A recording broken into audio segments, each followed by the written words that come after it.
4 personnes sur 5 auront mal au dos au moins une fois dans leur vie. Alors même si tu ne connais rien au corps humain, mon challenge dans cette vidéo sera de t'expliquer comment fonctionne ton dos et surtout comment éviter d'avoir mal au dos. Évidemment, n'oubliez pas d'aller consulter et de vous faire accompagner par un professionnel de santé pour une prise en charge adaptée.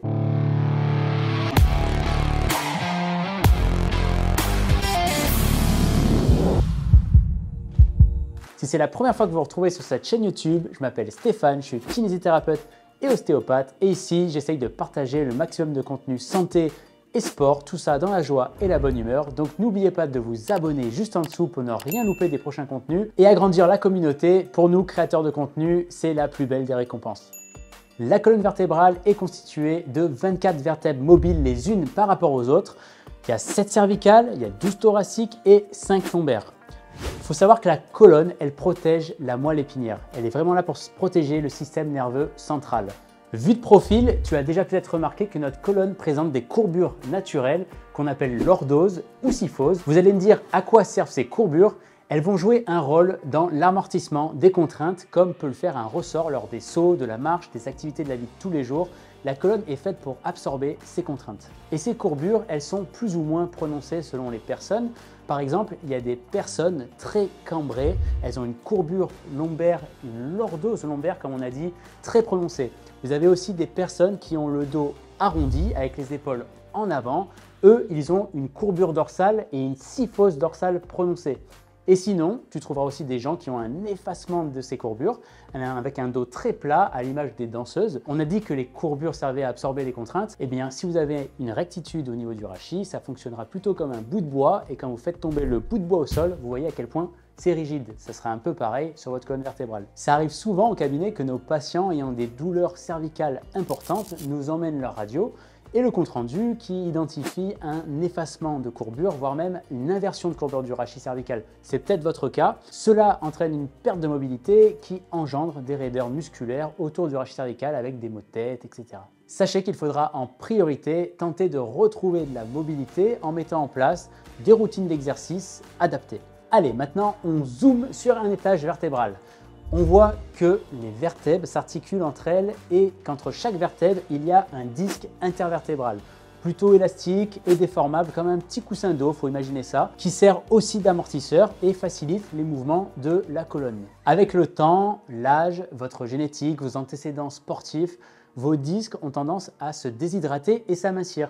Quand on a un pincement vertébral à un étage de la colonne, c'est que le disque a diminué de hauteur et se retrouve telle une crêpe au sucre, une crêpe au chocolat. Il faut imaginer que toutes ces vertèbres sont maintenues par de nombreux ligaments et nombreux muscles qui vont permettre de stabiliser la colonne et lui permettre de bouger dans tous les plans de l'espace, en flexion, en extension, en inclinaison et en rotation. S'il y a une chose à retenir dans cette vidéo, retenez que la colonne est faite pour bouger. Votre dos est fait pour bouger. Et c'est ça qu'il faut comprendre. Vous l'entendez de plus en plus, le meilleur traitement, c'est le mouvement. Ça veut dire quoi? Qu'il faut bouger et entretenir cette mobilité naturelle de la colonne. Si on n'entretient pas cette possibilité de mouvement, c'est là que les problèmes commencent. Il faut mettre toutes les chances de ton côté. Si tu es toute la journée assis sur une chaise à l'école ou au travail devant l'ordi, si tu fais des longs trajets en voiture, en plus de ça, tu as un manque d'activité physique et si en plus on rajoute la mauvaise hygiène de vie, etc., un peu de stress au niveau du boulot, au niveau de la vie familiale, ce que vous voulez, et bien là, il y a le combo idéal pour être sujet aux douleurs de dos.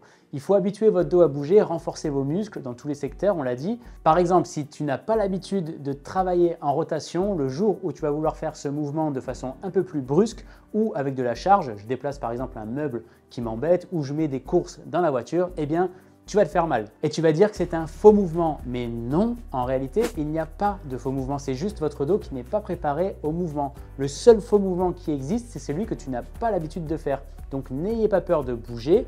Si vous comprenez ça, vous avez quasiment tout compris. Alors je sais que beaucoup d'entre vous ne savent pas comment s'y prendre, ont peur de mal faire et ça c'est tout à fait normal et vous avez peur de vous blesser. Quand on a mal au dos, on a plutôt envie de rien faire. Mais l'immobilité est bien pire que la mobilité. C'est un cercle vicieux en fait. Tu as mal au dos, donc tu as peur de bouger et d'avoir mal. Mais du coup, il va y avoir une inactivité physique parce que tu préfères ne rien faire.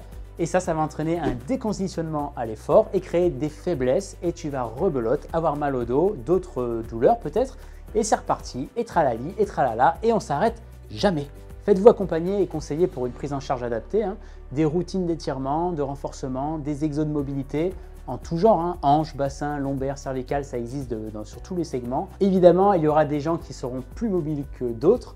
Vous vous mettez peut-être dans la catégorie des gens raides, comme un bout de bois. Bienvenue au club, welcome. J'ai toujours l'impression d'être aussi raide malgré mes routines régulières.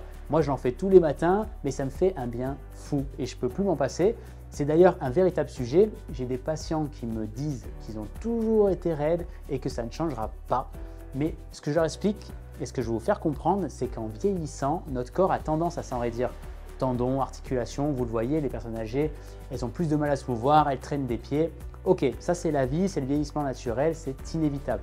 Mais il faut que vous compreniez que vous pouvez vous préserver au maximum et repousser tout ça et vieillir en meilleure santé en ayant les bons réflexes. Une petite routine avec vos exercices préférés, ceux qui vous font du bien, même 5 minutes par jour, plusieurs fois par semaine, vous verrez vraiment la différence. Faites-moi confiance. Donc mes conseils, comprendre l'intérêt, c'est ce qu'on vient de voir ensemble, il faut avoir ce déclic. Si je dis à un enfant fais ci ou fais ça sans rien lui expliquer, vous savez très bien que ça ne marchera pas ou moins bien que si je lui donne des explications. Vous donner des exercices à faire, c'est facile, mais si vous ne comprenez pas l'intérêt, vous allez lâcher l'affaire très vite. Une routine, c'est quelque chose de régulier et pour que ça soit régulier, il faut avoir intégré pourquoi je le fais et les bienfaits que ça va m'apporter au quotidien. Si je peux vous aider, il y a différentes manières de s'initier à une routine d'exercice. Placez-les quand vous voulez dans la journée. Souvent, je conseille le matin, vous vous levez 5 minutes avant pour commencer la journée en douceur et vous faites votre petite routine. Vous commencerez la journée avec une tâche accomplie et vous serez fier de vous. Si vous ne pouvez pas, faites-les devant la télé par exemple. Plutôt que de rester les fesses dans le canapé, vous prenez 5 minutes, posez sur votre tapis devant la télé et vous faites votre petite routine. Vous verrez, une fois terminé, vous n'aurez aucun scrupule à vous affaler dans le canapé. Et si ça aussi c'est compliqué, prenez les exos séparément et faites-les quand vous en avez l'occasion. Au boulot, à la pause midi, dans une file d'attente, dans la voiture, on s'en fout. Si c'est 2 minutes par-ci par-là, à la fin de la journée, vous aurez au moins vos 10 minutes et ça sera bénéfique à long terme. Je sais que ce n'est pas évident de s'imposer une routine. Soyez réaliste et raisonnable. Commencez avec des sessions de 5 minutes s'il le faut. Ne voyez pas ça comme une contrainte, mais comme quelque chose de bénéfique pour vous. En fait, il faut que ça devienne un plaisir. Le plaisir de moins avoir mal, de bouger mieux. Ne lâchez pas l'affaire, soyez régulier et persévérant. Sachez qu'il faut toujours du temps avant que les vrais bénéfices se mettent en place. On parle en général de 3-4 semaines en faisant les exercices régulièrement. D'ailleurs, je vous prépare plusieurs exemples de routines à mettre en place en vidéo. J'espère que vous trouverez votre bonheur. Pour ne rien louper des prochaines vidéos, pensez à vous abonner à la chaîne. Pour nous, c'est super important. Partagez autour de vous. N'hésitez pas également à commenter juste en dessous. Dites-moi si vous avez été sujet aux maux de dos, comment vous avez fait, quelles sont vos douleurs, qui vous êtes allé voir. Tout ça nous intéresse. Ça pourra sûrement en aider d'autres. En tout cas, merci d'être allé au bout de cette vidéo et moi je vous dis à la prochaine. Ciao!